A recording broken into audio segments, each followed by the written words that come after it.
I've had somebody ask me too, who's new to real estate, why does Deal Machine work? And I thought it was a funny question because it's not like it does anything that wasn't being done before, but it just allows you to do it so much faster and scale that method of finding deals. Mm-hmm. So you basically just take a picture of the house and it tells you who owns the property, and you can press a button right there on the spot to launch a direct mail campaign to the owner. And the mail is pretty special. It features a picture of the house. So that's going to help you get a higher response rate. It's going to be something that they've never seen before come through their mailbox, the actual picture. And then also there's another button you can press to go ahead and look up their phone number, email address, and other properties that they own.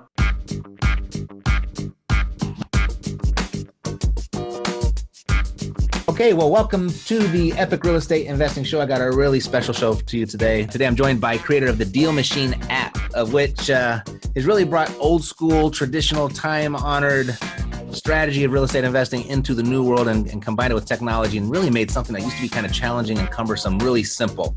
He's helps aspiring investors flip homes with a point-and-click app. Simply take a picture of the house and the app searches the owner, gives you their phone number, and sends the owner a piece of direct mail offering to buy their property right from your phone. And I was like, this is amazing because it's such a good way to find leads, but it can be rather cumbersome and tedious and time consuming. And a lot of lead management can go into that practice. And, like any sort of prospecting that it can become tiring, and the more that you can streamline and make it easy, the better it's going to be. Alrighty. So without further ado, please help me welcome Mr. David Lecko to the Epic Real Estate Investing Show. David, welcome to the show. Hello, Matt. Thanks so much. So we crossed paths, I don't know, 6 months ago or so. And you had explained to me what your app does. And I said, that is so cool. I think that's going to be really big. And for one reason or another, we just didn't venture any further from that conversation. But we have a mutual friend who said, hey, you should look into that again. I said, yes, because we've had a couple people. We've run something here at the beginning of our shows called Epic Field Reports, where people come in, they share how they found their last deal, and they kind of walk people through step by step. And we've had a couple of those this year that they said they found it on the Deal Machine app. And I was like, there's that Deal Machine app guy again. So let's get him on the show. So welcome, David. Glad you're here. Thank you so much. Really glad to be here. Yes. Awesome. So let me ask you this. What were you doing just prior to building this app, and what inspired it? Yeah. So I was working as a software developer, and the inspiration came from reading Rich Dad, Poor Dad. I wanted to not get into real estate, but instead of funneling money to stocks where I didn't have a lot of control, that book really turned me on to buying a rental property or two as a way to save for retirement. So that's how I got started doing it. Okay, good. So what kind of software were you developing before then? It's actually called Chapter Builder for fraternities and sororities. It's a CRM that they can use for recruiting new members. Got it. Okay. And then the book, Rich Dad, Poor Dad, like it's, inspired so many others into different directions of life. You were able to kind of take your technology or technological skills and then combine it with that book, and you came up with this, right? Yeah, it wasn't even meant to be a business. I was looking for properties myself. I was driving around. I wanted to buy a property with equity. Mm-hmm. And a weekend project, I made this really basic version of doing the manual steps. So being a software developer was really just trying to solve my own problem. Mm-hmm. Got it. Yeah, it's how some of the greatest inventions ever came up from someone trying to solve their own problem, right? Yeah. Perfect. Okay, so just if people aren't up to speed, what we're talking about is the time-honored strategy of driving for dollars, where you drive through neighborhoods, you look for houses that look like they might be in some sort of distress, you look for certain signs, and you'd have to write down the address, maybe take a picture of the house, you drive back to your office, then you go do a title search, then you might have to do a skip trace to find the phone number, and then you might go ahead and write them a letter and put it in the envelope and send it off and then wait, right? Exactly. And then you have to keep track of everyone that you sent a letter to, and then, time your follow-ups and stuff like that. So like I kind of started the show, very tedious process. But if you've read the book, one of the books that really helped me out a lot, Rich Dad, Poor Dad gave me the idea and the concept, but it really fell short in the how-to, right? Mm-hmm. And the next book that really kind of connected those dots for me was The Millionaire Real Estate Investor by Gary Keller. And inside, he interviewed a bunch of millionaire real estate investors. And inside of there, they talked about what's their primary or their major sources of off-market deals. And the first one was relationships. Okay, that was number one. Second one was guess, driving for dollars, walking neighborhoods. Yes. Yes, and the third one was referrals. So, I mean, this book was released a little while ago, and I don't know if the internet was what it was then, or what where direct mail, where people were finding deals the way they were finding with direct mail. But those are the time-honored ways, the way it's been done for hundreds of years. Mm-hmm. And so, we just kind of bring the old school in with the new school with the Deal Machine app. And so that's what we're talking about. So I guess I'll stop talking because you know a lot more about it than I do. But I just kind of want to put some context around why I think this is so effective and why it's working so well for the people already inside of the Epic community. So why don't you explain to me, I guess, how it works? Exactly. And I've had somebody ask me too, who's new to real estate, why does Deal Machine work? And I thought it was a funny question because it's not like it does anything that wasn't being done before, but it just allows you to do it so much faster and scale that method of finding deals. Mm-hmm. So you basically just take a picture of the house and it tells you who owns the property, and you can press a button right there on the spot to launch a direct mail campaign to the owner. And the mail is pretty special. It features a picture of the house. So that's going to help you get a higher response rate. It's going to be something that they've never seen before come through their mailbox, the actual picture. And then also there's another button you can press to go ahead and look up their phone number, email address, and other properties that they own. And it's really that simple. Plus, you can have other people drive for you with their own unique logins, and we can get into the details of that, but that can actually help you leverage your time even more than just automating the lookup and sending out mail. Got it. So it's really that simple. I mean, we just walk through the whole app. That's it. Right? Yeah. Mm-hmm. Very cool. So I guess let's kind of walk through and what would be the typical type of property, or what are some of the things that you'd look for in a property that would suggest this is one that I should take a picture of and send them a postcard? Yeah, exactly. So I'd love to walk through some of those things, Yeah, please. About 6 or 7. And the first one that I notice is that the property is vacant. So a good sign for that would be that the mailbox is overflowing, or maybe there's newspapers piled up in the driveway. Another couple things might be, there's like a notice on the front of the house, or, the grass is like overgrown. And so those are signs of vacancy. Another one might be if the window blinds are wide open and you can just look through the house until there's nothing in there. So and see that it's actually vacant. Yeah, that's the first one. Right. Very good. I was just thinking, like, the other part that's so cool about what you do is that probably in the last year or so, the street view postcards have become so popular, and it's just kind of taking whatever Google has on file, putting it on a postcard, and those response rates have been really good. But this is even kind of beats that, doesn't it? Yeah, it's definitely, you're able to tell that it's a unique angle, and it's like not coming from the street imagery that they might have seen before. Mm-hmm. Super. All right. Sorry, go ahead. So vacancy, right? Yeah. So I want to go off of my, separate from my list here for a second, and say a lot of people only do, out-of-state owners. But I want to say, don't be afraid of a house that's actually owned by the person, because the second thing I had on my list is general disrepair. So just in general, does it have a tarp on the roof? Does it have a sagging gutter? Does it have just maintenance that obviously needs to be done to the house? So that's how I actually got my very first deal, and it's the second item on my list. But I know a lot of people think, it has to be an absentee owner, which means the owner lives out of state. But more of my deals have been actually owner occupied that had maintenance needed done to it. So I wanted to add that tip as well. Got it. Sweet. Okay. What's the next sign of the distressed property or a potential deal? Yeah, this one is a little bit, it's one that you wouldn't expect, but I think window air conditioning units are a really good tip. And the reason why is because a lot of newer homes will have central air built in. And, putting in a central air system may cost $4,000 to $6,000, can add a lot of value to the house.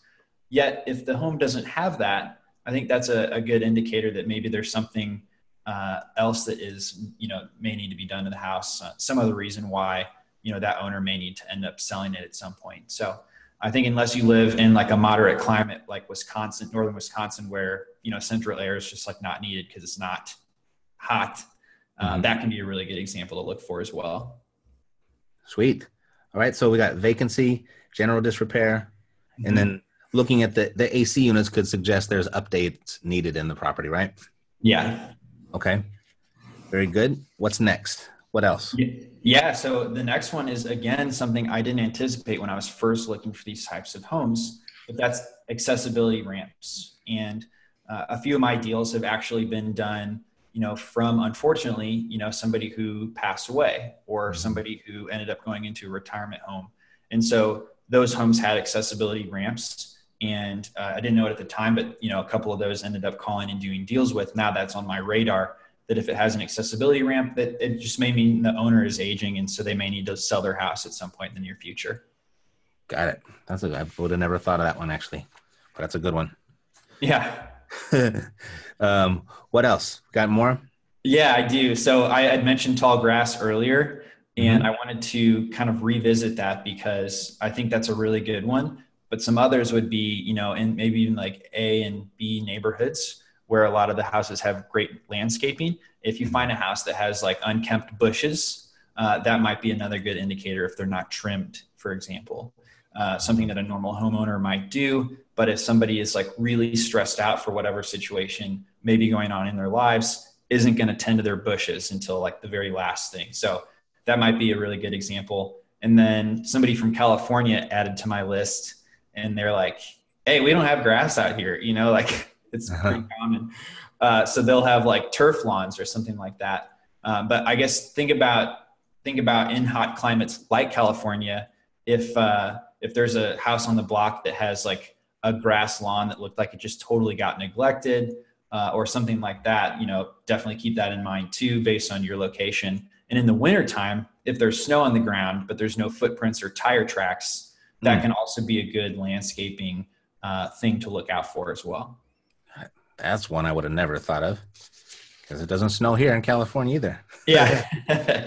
Everybody's got a slightly different version of this based on where they live. Very good. Yeah, no, totally. I guess that would be a little bit geographic specific in some of those.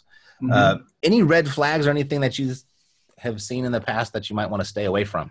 Yeah. So in my market, I stay away from houses that are too distressed. I used to get very excited about those houses, but it ended up being like, oh, I can get this for $5,000 under contract. I actually got one. So it turned out pretty well, but I think it was kind of more rare. If it's too distressed and you're looking to wholesale, I think it's really hard to tackle those types of deals because there's just not a whole lot of room to sell it to somebody else for a bigger profit. So I know that sounds crazy for somebody in California to think a house could be sold for $5,000. Yeah. But we're talking about Indianapolis where the prices are really affordable. And if the house is just in a bad neighborhood where the max ARV is $50,000 for a house in perfect condition, sometimes you just can't bring the house back. And so it's not worth spending a lot of time on those deals. Saw a lot of those when I was first getting started. I was like, wow, you can buy a house in Detroit, Michigan for $1. Yeah, but then you got to bulldoze the house, pay the fines to knock it down, or and then else maybe you're 50 grand in and your ARV is 40. Exactly. Yeah. Yep. Tough to do.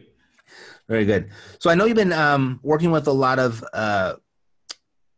your clients. Obviously, are all real estate investors.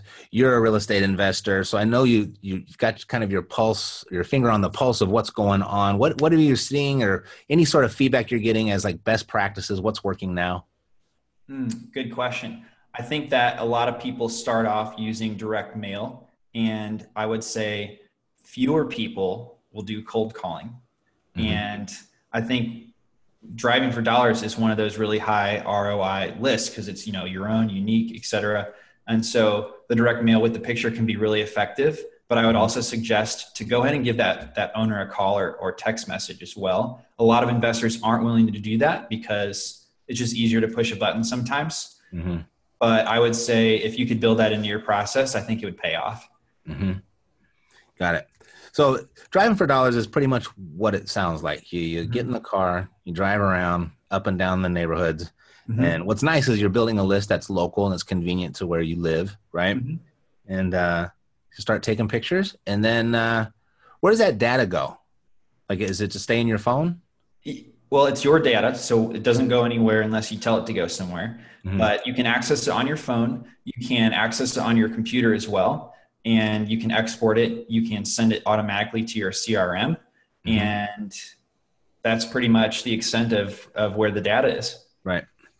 It's good. It's an app with not a whole lot of moving parts, at least for the user, right? We want it to be very simple because we know that's what allows you to repeat it. And you need to repeat that process to be successful. Got it. So then let's see. You were saying something before, and I actually read this on your website. We have something kind of that we do as a practice. And it's not ours exclusively. People have called it you go out and start recruiting bird dogs, right? We have a feature of our system called Property Finders, where we can go out and we can recruit people, and the whole system trains them on how to go and find properties for us. Yeah. And I think you had something kind of similar like that. I actually just saw on your website before we hopped on the call that those could be a really good companions with each other, right? Absolutely.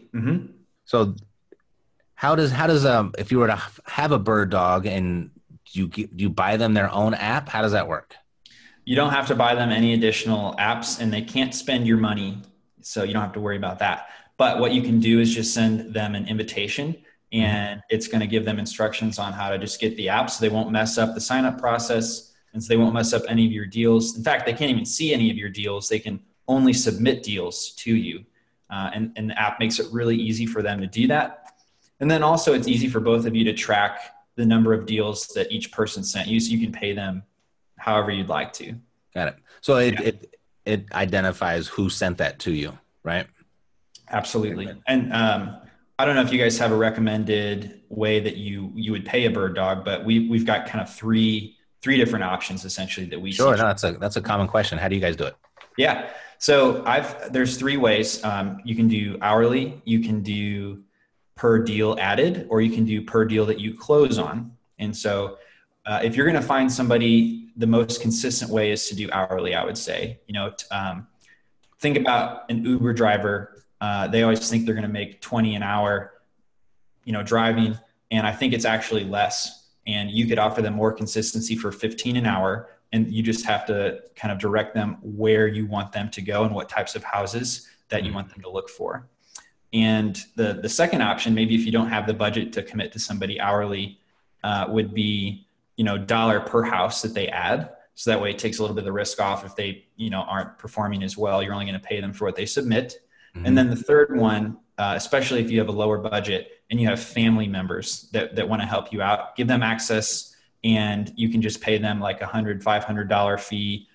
We've even seen as much as $1,000, fee if you close on one of those properties. A lot of people love that because you don't pay until you make money. But the downside is it's hard to find a consistent person that's going to hang around for 1 to 2 to 3 months in order for you to get a deal, which is how long it takes sometimes on those. So we would recommend that payment structure for like a family member that you have a relationship with already. Right. Got it. Well, good. So you don't have to do it all yourself. Uber driver, that's a good idea, right? They're driving around anyway, waiting for their own app to go off. Right. And a lot of times, they kind of sit around waiting for a ride, but if they're working for you, they can just go and look for houses anytime. Got it.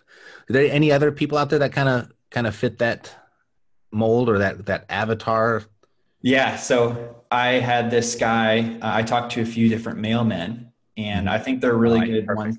Yeah. Especially the mailman that is different. So if you see a mailman that's different that day, he's probably a substitute mailman, which means he has a different route every day. So it's great to talk to them. And I think the structure that works best for them is like dollar per house that they submit. And I would go higher dollar amount for the mailman. I would say, hey, I'll pay you like $5 for a house that you see that meets his qualifications. Because, he otherwise he's probably not going to be interested because he's delivering mail, et cetera, got his hands full, literally. So that's what I would recommend for a mailman. Yeah, they could have some amazing insight on who's getting their foreclosure notice or their tax lien. Absolutely. Notice. You want that person on your team. Yeah. What an insight. What are some of the ways that your clients are finding these people? So I think we've experimented ourselves with Craigslist and also Indeed. I personally prefer Indeed, and I actually have a sample job posting that I use that I'd be happy to share a link to if you're curious. Okay. It's a Google Doc. Craigslist is another one. The downside of Craigslist, I figured out though, is a lot of times they will not be as consistent. So somebody that's like on Indeed is looking for more of a permanent, type situation. So it just depends on what you're looking for. Mm-hmm. Got it. And also, whenever your deal finders get a deal, some of our power users will post that on social media and then even run ads about that success story. And they'll use that to attract more deal finders. And so we haven't mentioned this yet, but Deal Machine has like an enterprise level plan that we actually have like a funnel page built into that so that you can direct people from like an ad or from a Craigslist ad, and it goes straight to your funnel page for signing up deal finders specifically. So, nice. Yeah, really. Well, what else does it do that I haven't asked? Because I thought we were done, but it does all kinds of cool stuff. What else? Yeah, absolutely. So the basic plan, it's going to have the ability to add 3 deal finders, and the enterprise plan gives you unlimited deal finders. So you can just funnel as many people that way. It's got the sign up funnel to make it really easy for them to come from an ad straight to learn about your business and the whole process. We've got all the explainers done for you, a special training video for the deal finders for you. And let's see, it actually reduces the cost of the mail that you're sending out. If you're going to send that out with the Deal Machine app from currently 99 cents down to 80 cents. And let's see, what else? What is that sending? It's sending just a postcard, right? Yeah, it's a full color postcard with the picture on the front and the back. Yep. Okay. So yeah, that'll catch their attention. Mm-hmm. And yeah, I would say most people choose that because they want to have all the unlimited team members. But if you have, somebody that you want to have like full access or maybe specialized access beyond just a deal finder adding deals, you can have like more of like a partner in your program as well. So you can say this person can see other people's deals, but they can't delete deals and they can't export my deals. And so the enterprise gives you a lot of that flexibility. Got it. Before we started recording, you were sharing on the screen. You were able to share your phone. You want to give a quick demo of what that looks like? Yeah, I would love to. All right. So this is this brand new map feature that we've got coming out.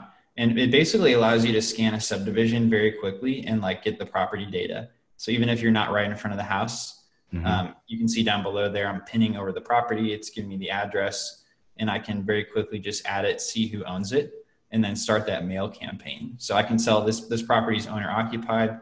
Let's see about next door. Probably also owner occupied. Oh, it's an absentee owner.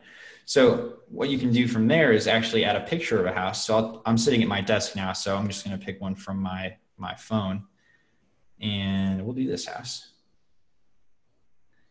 All right. And so once I've got that deal added, now you can see I can start the mailers or do the enhanced search.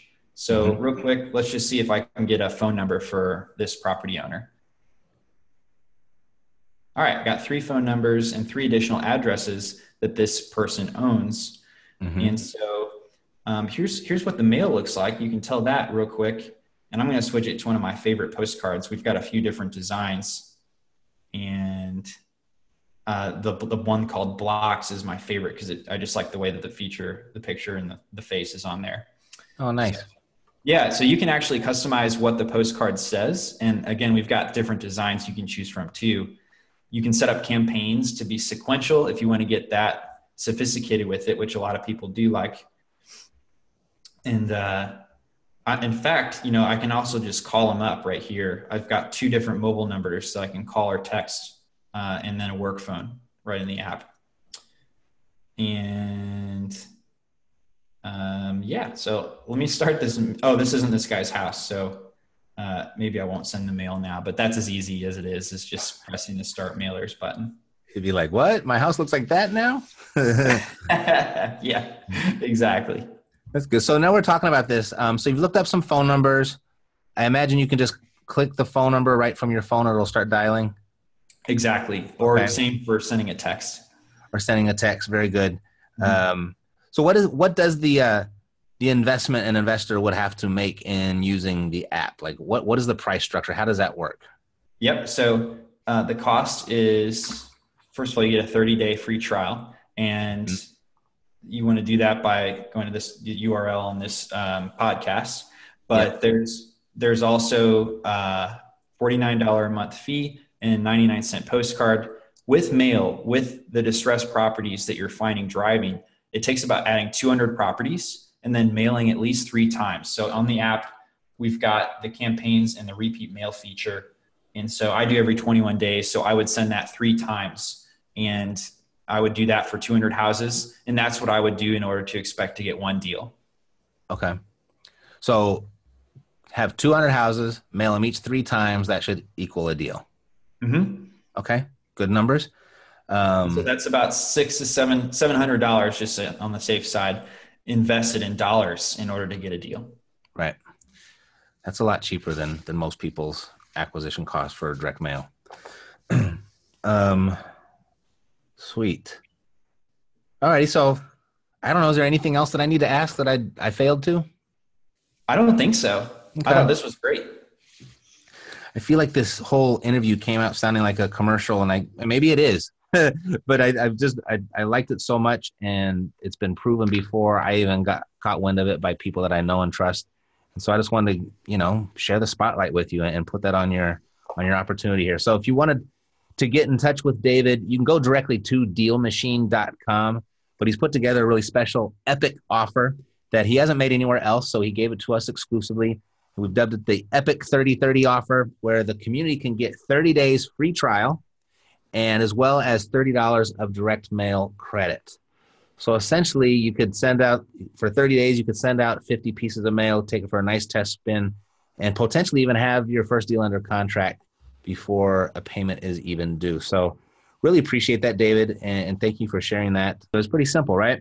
Yeah. But I think this is a really a low barrier to entry, a way of leveraging technology, but doing or exercising or participating in a strategy that has worked since the beginning of time. So I think this is really good.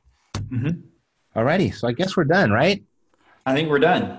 Okay, that was simple. Yeah, that was great. I did not have a script. I just said, come on and let's talk and let's see what happens. And that's what happened. So you can go to Driving for Dollars with Epic. I guess we should give away the domain name so they could actually take advantage of the 30/30 deal. Mm-hmm. We almost forgot that. So Driving for Dollars with Epic.com, Driving for Dollars with Epic.com. For you on YouTube, I'll put that on the screen. And then for you on the podcast, I guess you can push pause and write it down later. But we may try to make it really simple. Driving for Dollars with Epic.com. That'll take you right to the 30/30 deal. And you are on your way. Always new and exciting to get new lead generation ideas and strategies. And, you brought something that we know is proven to work historically. And you just made it all that much easier. So thank you for everything that you do, David. Thank you so much, Matt. You bet. I will. I'll see you next time. We'll see you soon. Okay. All right. Take care. Bye. All righty. So to your success, God bless. I'm Matt Theriault, living the dream. See you next week on another episode of Epic Real Estate Investing. Take care. Hey, Rockstar, if you like what you just saw, there's much more goodness where that came from. Go ahead and smash the like button and then ring the bell to get notified of new episodes when we release them. And then after you've done that, I pulled this video out just for you. Check it out and see what I did over there.